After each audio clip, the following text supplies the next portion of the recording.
And boy, do we have a classic coming your way tomorrow night in the Western Conference. It's the late game. Steph v. LeBron again. And Steph Curry's teams have won 15 of those 22 matchups in the playoffs between the two. All of them coming in 4 consecutive finals against the Cavaliers, with Steph's Warriors winning 3. LeBron has excelled in these matchups. King James averaging nearly a triple-double in his playoff meetings with the Warriors when you factor in his 11-plus boards per game in those outings, but now dealing with a nagging ankle injury tweaked on Sunday. Here's the latest for both teams. We know who the head of the snake is, it's Steph. We got to do our best to contain him. It's going to be a team effort. We're playing, someone that could potentially be the MVP of the NBA season. I think for us, we have appropriate fear. And we anticipate they're going to throw the kitchen sink at Steph. Multiple defenders, different matchups, some blitzes, some kind of shadowing, that type of stuff.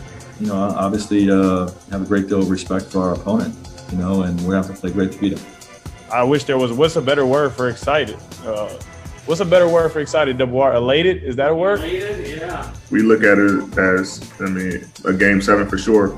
Because you only get to play these guys one time. The simplest way to put it is we're coaching to win. Whatever we need to do to win this game, that's what we're going to do. Wednesday night.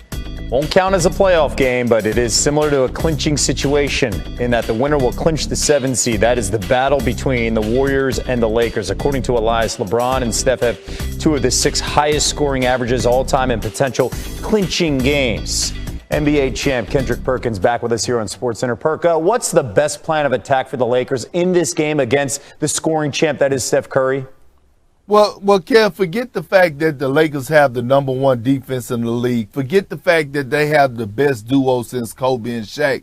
What the Lakers have to do is they have to make Steph Curry play defense. Spend some of that energy on the defensive end, because we all know from watching this Warriors team this year that 80% of their offense is Steph Curry. He has to move without the ball offensively. He has to get open. So if I'm the Lakers, I'm searching Steph Curry out, trying to make sure that I put him in position to have to guard and try to spin and exert some of that energy so he don't have it on the offensive end. You mentioned the workload there for Steph on the offensive end. Of course, no Klay Thompson. Who needs to step up and help Steph for the Warriors to pull off the upset?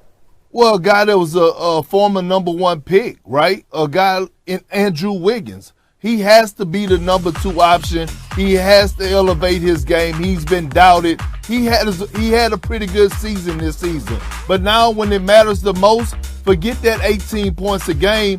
They're going to need 25 to 30 points from him, because the Lakers are going to make someone else beat them, and Andrew Wiggins has to be that guy. He's going to be head-to-head with LeBron James, and he's going to have to elevate his game even more so than ever.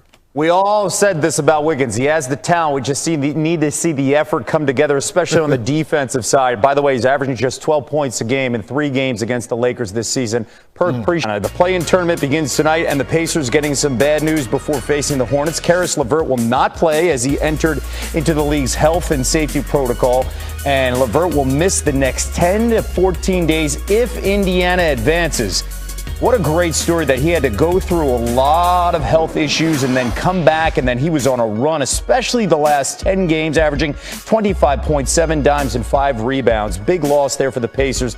Good news for them tonight. Domantas Sabonis will play without a minutes restriction, and Malcolm Brogdon is available as well. So you see a couple players average over 20 points per game. The Pacers are one of only 2 teams in the league with 3 players averaging over 20 plus, but no LeVert. But you're going to have Brogdon there as well as Sabonis tonight on the floor. NBA champ Kendrick Perkins joining us now on SportsCenter. So losing Caris LeVert is a major blow for this team.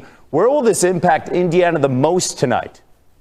Well, in a lot of ways, especially offensively.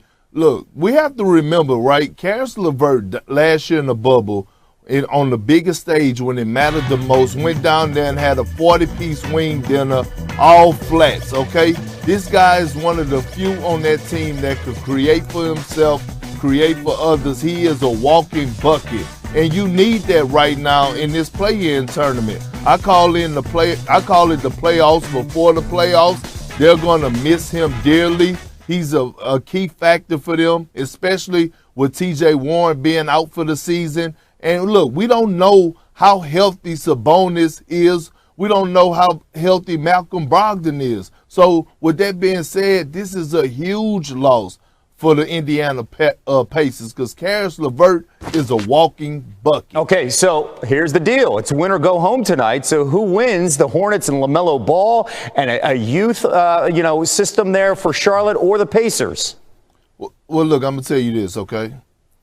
The Indiana Pacers are dead bird, tall grass, okay, without Karis LeVert. And the Hornets are winning the game. And here's why.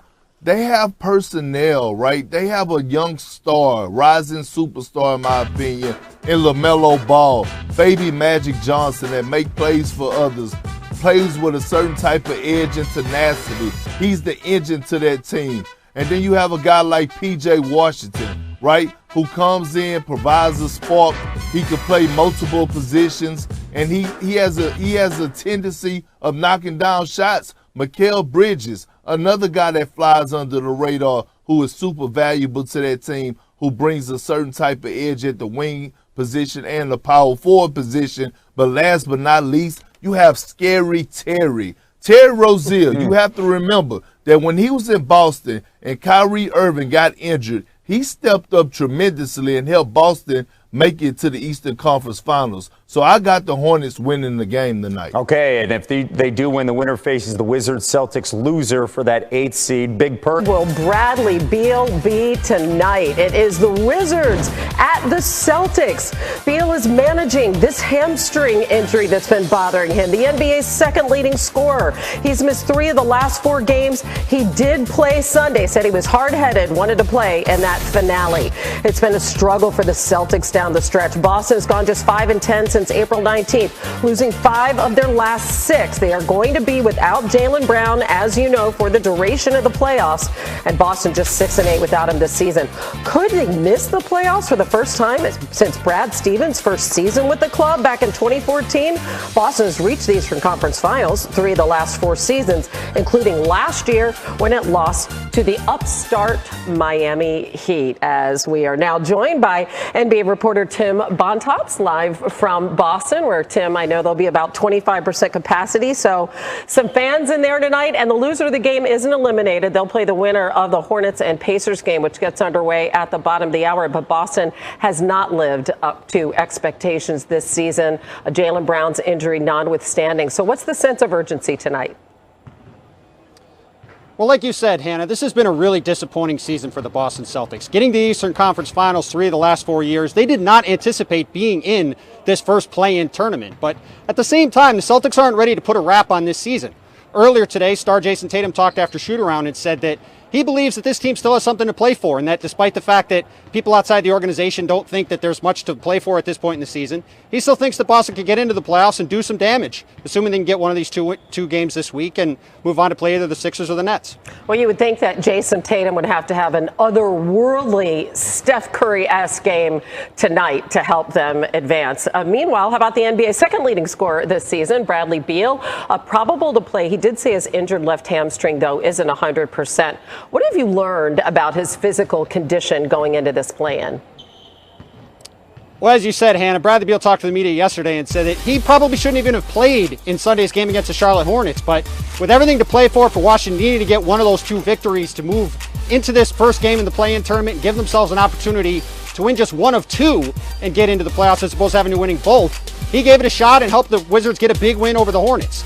Now, as you mentioned, he is going to have to manage that hamstring tonight, but going up against his longtime friend and fellow St. Louis native Jason Tatum, it's going to be a hard time for the Celtics to stop him, especially without Jaylen Brown. Yeah, we'll see who can outscore whom. Also, Scott Brooks said that Raul Neto, who missed Sunday's game with a hamstring injury, he has been upgraded to probable. Tim, we appreciate it.